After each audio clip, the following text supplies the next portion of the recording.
नमस्कार, स्वागत है आपका इंडिया न्यूज 28 में। ये बात करते हैं मध्य प्रदेश की कुछ खास खबरों की। साहब का अंदाज है कुछ जुदा जुदा। रायसेन नवागत कलेक्टर अरुण विश्वकर्मा का अंदाज कुछ जुदा जुदा है, जो अब आम जनता को काफी भाने लगा है। सफाई कर्मी का तुरंत हुआ भुगतान।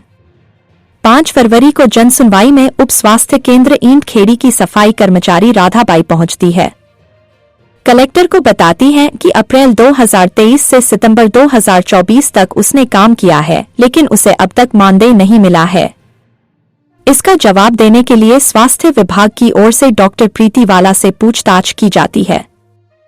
और कलेक्टर का एक्शन का रिएक्शन देखिए। 5 फरवरी 2025 को ही विभाग द्वारा उसका पेमेंट कर दिया जाता है। उसे महिला को पेमेंट प्राप्त हो गया है। उसके एक पत्र की प्रति भी हमारे पास उपलब्ध है। अब सोचिए, जब जब कोई कलेक्टर इतना तेजी से काम करेगा तो जनता को तो खुश होना ही है। जमीन पर बैठे कलेक्टर और सुनने लगे भजन। एकाएक कलेक्टर वृद्ध आश्रम पहुंचते हैं और वहां जानते हैं वृद्धों के हाल। इसके बाद जो हुआ उसको देखकर वृद्धों की आंखों में आंसू आ गए। जिले का मुखिया उनके भजन सुनने के लिए जमीन पर बिछी दरी पर बैठ गया। इसके बाद कलेक्टर ने उनके साथ भोजन भी किए। छात्रावास पहुंचे और छात्रों से की बात। कलेक्टर एकाएक रायसेन के एक छात्रावास में पहुंचते हैं। छात्र उन्हें देखकर चौंक जाते हैं। जिले का अधिकारी एकाएक रात में, लेकिन कलेक्टर बड़े सहज भाव से उनके भविष्य के बारे में पूछते हैं। वही उनके साथ भोजन की टेबल पर बैठ जाते हैं।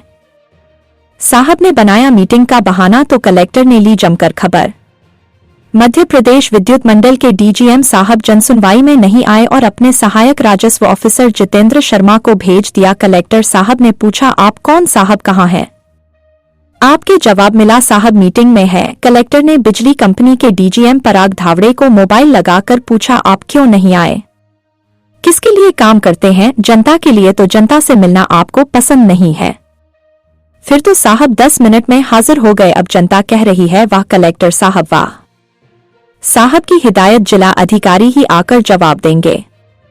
कलेक्टर ने साफ साफ कह दिया है कि जन सुनवाई में जिला अधिकारी ही उपस्थित हो। अपने सेकंड स्तर के अधिकारियों को ना भेजें। अब पढ़ते रहिए कलेक्ट्रेट के गलियारों से जो ताजा खबरें आएगी हम अपने दर्शकों को उससे रूबरू कराएंगे। रायसेन से जिला ब्यूरो चीफ राकेश जैन की रिपोर्ट। सिलवानी में आवाज आ रही है? नमस्ते सर, आवाज आ रही है। तो आपने देख लिया होगा कि कोई भी आवेदन जब भी अपना जन सुनवाई में आए तो हमें उसके अंतिम निराकरण तक लेके जाना है। ये सभी के लिए है। ऐसा ना रहे कि केवल आपने चिट्ठी मार्क कर दी और मार्क करने के बाद छोड़ दिया। अपने को ये नहीं करना है। कोई आवेदन आता है, आप लोग के पास कोई भी व्यक्ति आ रहा है, उसका अंतिम निराकरण कैसे हो सकता है और सही बात बताना है। किसी को झूठा दिलासा नहीं दिखाना है। अगर नहीं कर सकते हम कम्युनिकेट करते हैं आराम से कि ये वाला काम हमारे यहाँ से नहीं हो सकता है। कहाँ से हो सकता है वो बता देना है। कुछ काम हो सकते हैं, राजस्व के पत्र है, क्या कहते हैं, आपके यहाँ से नहीं हो सकते होंगे, सिविल कोर्ट से होते होंगे। तो उनको सही रास्ता बता देना है। भ्रमित नहीं करना है किसी को। पर कोई भी आवेदक आए, सभी को शालीनता से सुनना है और किसी के भी आत्मसम्मान के साथ व्यक्ति के काम से हम मान सकते हैं कि उसका काम होने लायक हो या ना हो, ये एक्सेप्टेबल रहेगा। पर किसी के आत्मसम्मान के साथ क्या कहते हैं ऊपर नीचे अपन एक्सेप्ट नहीं कर पाएंगे। तो आपने देखा होगा सभी ने, मैं खुद क्या कहते हैं इस बात का भरोसा रखता है कि कोई भी आवेदक आता है तो वो अपने दिन की मजदूरी खर्च करके आ रहा है। तो सभी लोग इस चीज को विशेषता से ध्यान देंगे और काम आगे बढ़कर करें कि व्यक्ति आ रहा है, अपने पास आ रहा है, ये नहीं सोचना है। हम आगे बढ़ के अभी हम लोग कैंप लगाना शुरू करेंगे।